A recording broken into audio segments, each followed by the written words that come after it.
Yeah, it always clears up. I'm not probably never going to use it because it always gives me a little bit of anxiety. All right, here I am again trying to perfect this new lighting source. Hopefully it works. Maybe you see if I turn it that way, it's less light. Wow, that looks pretty good. That's just enough light right on my face. A little bit more now. And my dog's in there itching. Hey, Bobo. I'll give her a bath. That's the cue. It's not the smell, it's the fact when she starts itching, that's when she needs a bath. Does she start smelling before she starts itching? I don't really pay attention. It's time to give her a little bath, though. My cutie. But anyway, here we go. I'm trying to work on this light. So this is Futurama, Season 7, Episode 9 and 10. Let's do it in chronological order today. So, 9. 9 is interesting. It's a look at evolution. And of course, they take the time to ask that age-old question, what came first, along with, multiple questions they ask. What came first, and what's the purpose of life? I think that's the biggest question that concerns people who aren't concerned with survival. So, for instance, an individual who... this one might be a little bit harder than I think, because it kind of plays along the line of like classism or not necessarily classism and where you sit financially. Because if you have less money, you're focused on getting money to survive. If you have more money, you're focused on things like this, I feel. What is the purpose of life? I don't think I've run across many people who grew up in a situation similar to mine's, meaning impoverished, who were concerned with the meaning of life. Personally, I mean, we were pretty much always worried about if that government check was going to make it that month, and along with the food stamps, so we could eat and pay the little bills that we had. And I don't even think we worried about. Personally, I don't even think I worried about. I don't think I even worried about when I was younger. I don't even think I worried about nice things. I was hoping I was hoping I had enough money to like pay my phone bill and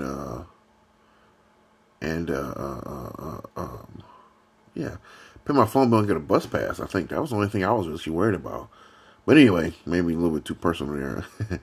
But they asked that question in this episode. So, the professor's having this argument with one of the more noted smarter apes. I think is the orangutan. I think, and but of course the orangutan can talk and is a professor as well. So they're arguing about evolution, and they're sitting there all day naming all the different evolutions of the human, from the ape-like creature all the way up to what we are now, or whatever, you know what I mean?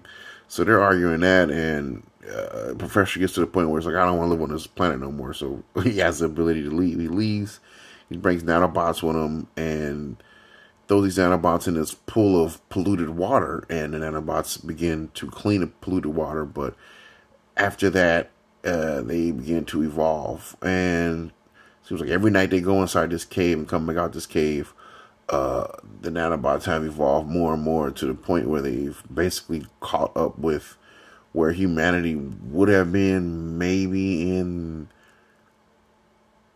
I want to say, like late 40s, early 50s, probably. Somewhere like that within a day. I don't want to skip over anything. Well, of course I'm gonna be able to. Of course I have to skip over some stuff. I just can't remember everything unless I write it down. But you take a look at all the dinosaurs, and it's interesting to see what they expect. They take a look at early cavemen, and they take the women and throw them in there and expect them to be cleaning and stuff like that. That's a stereotype I think they're playing on. I don't know. What else? What else happens in this episode? Is there any takeaways from this episode? Every member of the show is involved in this episode. I mind you. Well, actually, no. The characters you see the most in this episode will be the Professor, Leela, Amy, Hermes, and Bender, I believe. Yeah, I think that's it. A decent episode, not bad. I wouldn't call it bad. I guess I'm just gonna move on to the next episode. So episode 10 is a little, I like a little bit more because the main idea is Professor has a crazy invention and he swaps brains with what did he swap them with first? I can't remember the first two that swap, but eventually everybody winds up getting all tangled and twitted up together. And an interesting, Fry ends up in Hermes' body and Leela ends up in... Oh, yes, okay. Leela ends up in the Professor's body. But the two initial people that switch was the Professor and Amy, because Amy used to be a fat kid growing up. She wants to switch with the Professor so she can eat whatever she wants, and the Professor wants to switch with her so he can be young again. And he's always quoted as being like really like over 100 years old or something like that.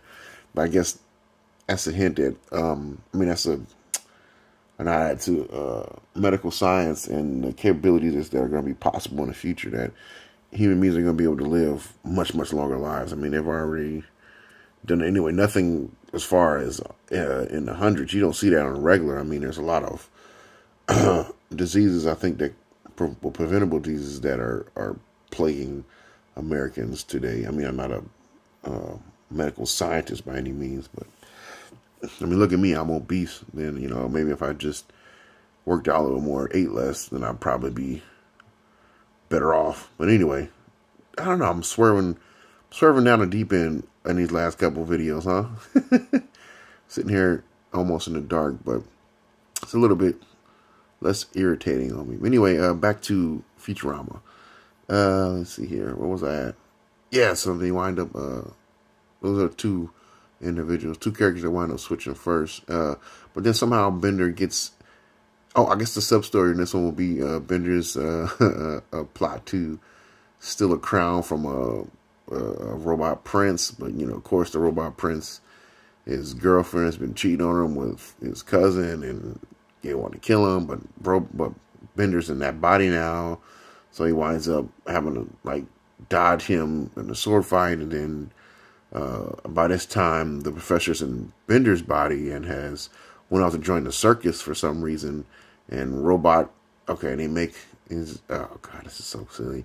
The only reason that this robot prince comes into play is because he's Prince of Robot Hungary or something like that. Robo-Hungary or something like that, right? And, of course, everybody in the circus is from Robo-Hungary. And they basically aid the Professor in Bender's body to come and save the day and beat the evil cousin. I left out a lot from this episode, but it's worth a watch. It's pretty funny. I mean, as far as its inventiveness goes, it's right up there at the top. I mean, you got all these characters switching around, and you're having to wrap your head around the fact that that's not Amy. That's, who did she end up in last? Who body did she end up in last? I think she ended up. She ended up in somebody's body last. I can't really remember. I guess I'll stick to the ones I can remember. So you're seeing the Professor talk as Leela, and you haven't wrapped your head around, wait a minute, that's the Professor's body, but that's Leela talking. And also with Zoidberg, you're looking at Zoidberg like, wait, that's Zoidberg, isn't it? But that's Fry's body. I mean, that's Fry's voice. Oh, Fry winds up... No, Zoidberg winds up in Fry's body. It goes back to his apartment with a mop bucket of all things. But the mop bucket's brain has been changed, or entity has been changed. Entity, or its essence, I guess, or soul has been changed with the robot prince. So they go back to the apartment, and Zoidberg basically blows Fry's and Bender's apartment up, which I thought was pretty funny. And the mop bucket is in Amy's body now, and that mop bucket winds up expressing its love towards Scruffy the janitor. And, you know, Scruffy's like, nah, get out of here. It's like, in back of our heads it wouldn't be real or something like that. It's kind of silly, but I know I'm doing a horrible job of explaining it. Maybe I shouldn't try and explain it so much, but it's worth a watch. It's one of the better episodes.